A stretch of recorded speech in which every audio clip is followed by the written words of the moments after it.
നമസ്കാരം. മലയാളി വാർത്തയിലേക്ക് സ്വാഗതം. കേന്ദ്ര അന്വേഷണ ഏജൻസികളുടെ അന്വേഷണത്തിൽ സർക്കാരിന് ഭയമില്ലെന്നും തുമ്മിയാൽ തെറിക്കുന്ന മൂക്കല്ല തങ്ങളുടേതെന്നും മന്ത്രി മുഹമ്മദ് റിയാസ് പറഞ്ഞിരുന്നു.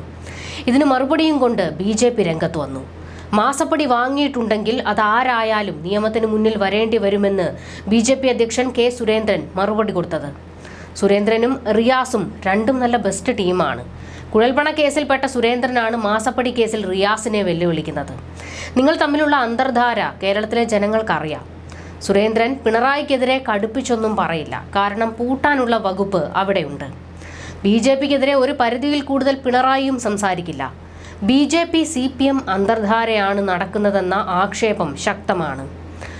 പൊതുമധ്യത്തിൽ തമ്മിൽ കണ്ടാൽ കടിച്ചു കീറാൻ നിൽക്കുന്നവർ ഇരുട്ടത്ത് കൈ കൊടുക്കും, വോട്ടും മറിക്കും. ഏതായാലും എന്തിനോ വേണ്ടി സുരേന്ദ്രൻ കുറെ തിളച്ചിട്ടുണ്ട്. അതിങ്ങനെ: തുമ്മിയാൽ മൂക്ക് തെറിക്കണമെന്ന് ഞങ്ങൾ ആരോടും പറഞ്ഞിട്ടില്ല. ഉപ്പ് തിന്നുന്നവൻ വെള്ളം കുടിക്കുമെന്നേ പറഞ്ഞിട്ടുള്ളൂ. അതിപ്പോൾ ഭർത്താവായാലും മരുമകനായാലും അമ്മായിയപ്പനായാലും ഉപ്പ് തിന്നവൻ വെള്ളം കുടിക്കും. മാസപ്പടി വാങ്ങിയിട്ടുണ്ടെങ്കിൽ, അനധികൃതമായി കാര്യങ്ങൾ ചെയ്തിട്ടുണ്ടെങ്കിൽ എത്ര ഉന്നതനായാലും നിയമത്തിന് അതീതനല്ല. അഴിമതി നടത്തിയിട്ടില്ലെങ്കിൽ ആരും തുമ്മാനും പോകുന്നില്ല, ആരുടെയും മൂക്ക് തെറിക്കാനും പോകുന്നില്ല. അഴിമതി നടത്തിയിട്ടുണ്ടെങ്കിൽ ആര് ശ്രമിച്ചാലും മൂക്ക് തെറിക്കാതിരിക്കുകയുമില്ല. എല്ലാവരും നിയമത്തിന് അധീനരാണ് എന്ന കാര്യം എല്ലാവരും ഓർത്തിരുന്നാൽ നല്ലത്. കേജ്രിവാൾ കുറ്റമൊന്നും ചെയ്തിട്ടില്ല എന്നാണ് മാധ്യമങ്ങൾ പറഞ്ഞുകൊണ്ടിരിക്കുന്നത്. എന്നിട്ട് അദ്ദേഹത്തെ 7 ദിവസത്തെ EDയുടെ കസ്റ്റഡിയിൽ വിടുകയാണ് സുപ്രീം കോടതി ചെയ്തത്. ഒരു കുറ്റവും ചെയ്തില്ല എന്ന് LDFും UDFും വെറുതെ പ്രചരിപ്പിക്കുകയാണ്. കുറ്റം ചെയ്തവരാണ് നിയമത്തിന് മുന്നിലെത്തുന്നത്. കുറ്റം ചെയ്യാത്തവർ പേടിക്കേണ്ട കാര്യമില്ല. കേരളത്തിലെ സഹകരണ മേഖലയിൽ LDFിൻ്റെയും UDFിൻ്റെയും നേതൃത്വത്തിൽ അഴിമതി നടക്കുന്നുണ്ട്. അതിൻ്റെ പേരിലാണ് ഇവരുടെ ഇപ്പോഴത്തെ ഐക്യമെന്നും സുരേന്ദ്രൻ ആരോപിച്ചു. പിണറായി വിജയനും മകളും മാസപ്പടി വാങ്ങിയിട്ടുണ്ടെങ്കിൽ രമേശ് ചെന്നിത്തല അടക്കമുള്ളവരും വാങ്ങിയിട്ടുണ്ട്.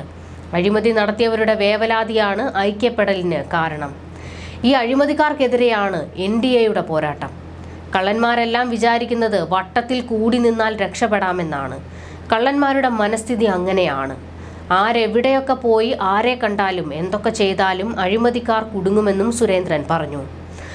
കൊടകര വിഷയത്തിൽ തൻ്റെ പേരിൽ ഒരു കേസുമില്ലെന്നും സുരേന്ദ്രൻ പറഞ്ഞു. ആര് വിചാരിച്ചാലും കേസെടുക്കാനാകില്ല. അവിടെ കുഴൽപ്പണ ഇടപാട് നടന്നിട്ടില്ല, പിന്നെ എങ്ങനെ കേസെടുക്കുമെന്നും സുരേന്ദ്രൻ ചോദിച്ചു. BJPയിലെത്തിയാൽ അഴിമതി ഇല്ലാതാകുമെന്ന ആരോപണം പ്രതിപക്ഷം എല്ലാ കാലത്തും പറഞ്ഞുകൊണ്ടിരിക്കുന്നതാണ്.